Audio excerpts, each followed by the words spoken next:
Swissquote touche les étoiles. À Gland, la société étend son site avec la construction d'un troisième bâtiment ultramoderne symbolisé par une tour de 15 étages. Mais alors, pourquoi vouloir d'un campus à l'américaine à Gland? On en parle justement au plateau avec nos invités. Marc Burki, CEO de Swissquote, bonjour, merci d'être avec nous. Avec nous également Thierry Genoux, municipal en charge des bâtiments et de l'urbanisme pour la ville de Gland. Bonjour Thierry Genoux, merci d'être avec nous. On va commencer cette discussion avec vous, Marc Burki. Aujourd'hui, alors que beaucoup d'entreprises font le choix de quitter leurs locaux, de décentraliser leurs employés, pourquoi vous avez fait le pari inverse?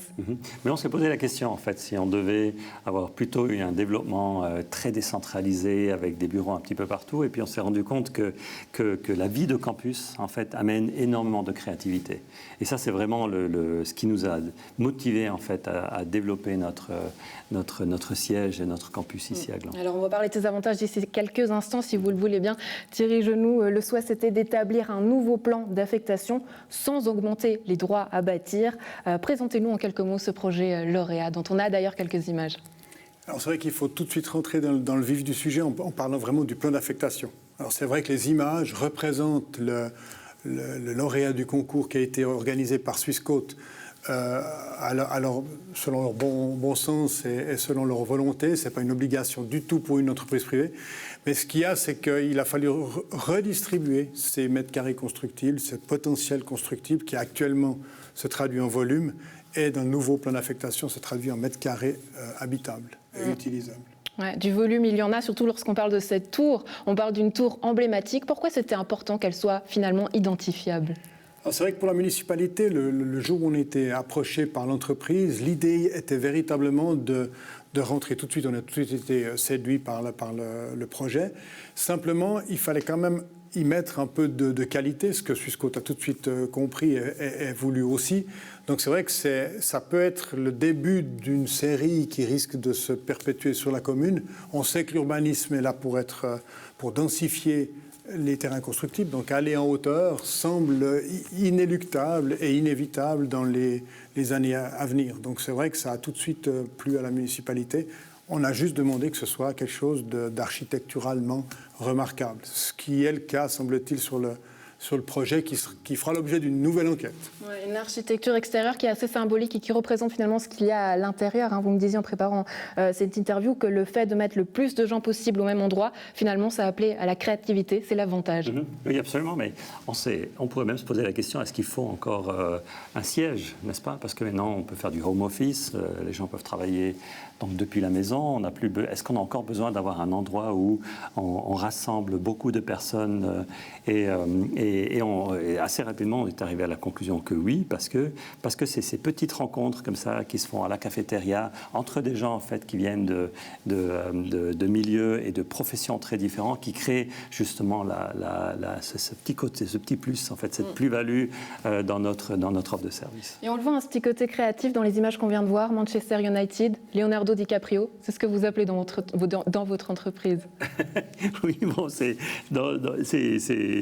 juste en fait c'est un espace de travail de coworking, comme on dit. En fait aussi, on n'a plus forcément un bureau attitré un petit peu à l'ancienne, c'est-à-dire en fait les lieux de travail ou les lieux de rencontre en fait doivent être organisés. Il faut que ce soit plaisant, il faut que ça fasse plaisir, parce que on passe énormément de temps sur une journée de 24 heures sur son lieu de travail. Et aujourd'hui, dans cette espèce de compétition mondiale qui est devenue les sociétés de haute technologie, il faut arriver à attirer ces gens, et le fait de leur donner un écrin et puis de leur donner un endroit où se développer est devenu très important. Ça peut paraître paradoxal, parce que quand on pense au monde de la finance, finalement quelque chose de très lisse, structuré, et là finalement vous appelez à la désorganisation. Pourquoi? C'est un appel, un nouveau besoin d'une clientèle nouvelle dans le monde de la finance? Alors, oui, c'est ça. Donc il y a vraiment une révolution digitale dans la banque. Les banques sont en train de changer énormément sous l'impulsion de gens comme nous. En fait, nous on est une nouvelle banque. En fait, souvent on dit on est une entreprise technologique avec une licence bancaire, ce qui est vraiment une approche très différente. Et pourquoi faire ce pari justement à Gland? Parce que vous pourriez faire le pari justement, encore une fois, d'aller à l'extérieur, à l'étranger, une entreprise à l'américaine à Gland. Ça peut paraître bizarre. Bon, d'abord, il y a d'attachement historique. Hein. On a commencé dans un dépôt de peinture il y a 22 ans maintenant. Alors, c'était tout petit. Et puis en fait, on est resté fidèle à Gland. On aime bien cet endroit, on aime cette ville. Puis après, il y a des avantages tout à fait rationnels. En fait, c'est la proximité de la gare pour nous, c'est très important. Il y a la proximité des autres écoles, il y a un aéroport qui est pas loin. Proximité de la gare, vous me disiez d'ailleurs que ça peut être un avantage comme un désavantage. Alors, ce n'est qu'un avantage. Je dis ça sous l'œil de Thierry Genoux, attention. Alors, ce n'est qu'un avantage parce que on a 440 places de travail pour 1500 employés. Donc, le fait d'être à proximité d'un nœud névralgique de transport, c'est très important. Mais non, tout le monde n'habite pas le long de la voie de chemin de fer. Donc, c'est clair que ces 440 du coup, en fait, qui sont donnés par les normes VSS, qui limitent justement le nombre de places de parc, peuvent être un handicap. Il va falloir qu'on fasse beaucoup d'efforts pour motiver les gens pour prendre exclusivement les transports en public. Et là, évidemment, je retourne la question municipale, puisque le trafic, on sait que c'est un gros souci sur cette avenue du Mont-Blanc. Donc on voit, qui dit plus de gens, dit forcément plus de trafic. Donc là, quelles sont les mesures que vous avez prises ? Oui, mais comme M. Burki vient de l'expliquer, ça a été vraiment ça a presque été un combat, je dois dire honnêtement, entre d'une part l'entreprise, la commune et le canton, puisqu'il y a une application des normes extrêmement restrictive. Donc on augmente de 140 places de parc pour 1000 employés supplémentaires. Ce qui fait que par rapport à l'avenue du Mont-Blanc où on a 17-18 000 véhicules jour sur la partie inférieure, 24 000 sur la partie supérieure, alors je suis presque tenté de dire que c'est négligeable. Ça va amener forcément un tout petit peu de trafic sur l'avenue du Mont-Blanc. Mais je pense que notre challenge là sera de vraiment tranquilliser le reste de la ville.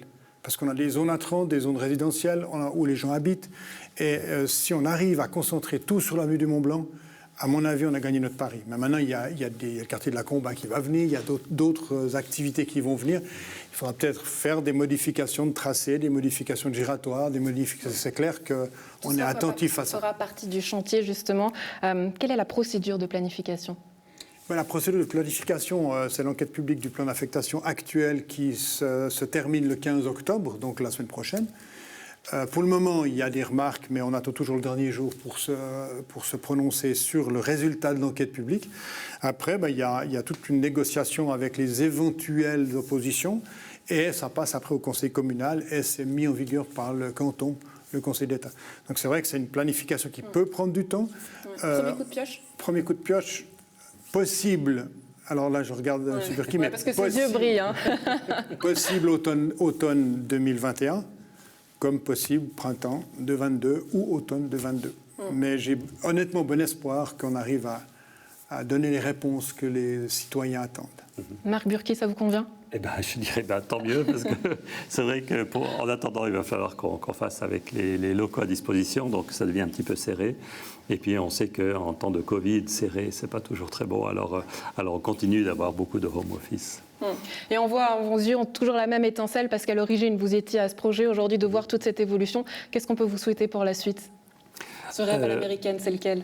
Alors, que la croissance continue et on fait tout pour ça et on a vraiment un joli projet et j'espère qu'il va devenir un peu un icône en fait de la ville de Gland. Marc Burki, CEO de Suisse Côte, Thierry Genoux, municipal en charge de l'urbanisme. Décidément, j'ai du mal aujourd'hui.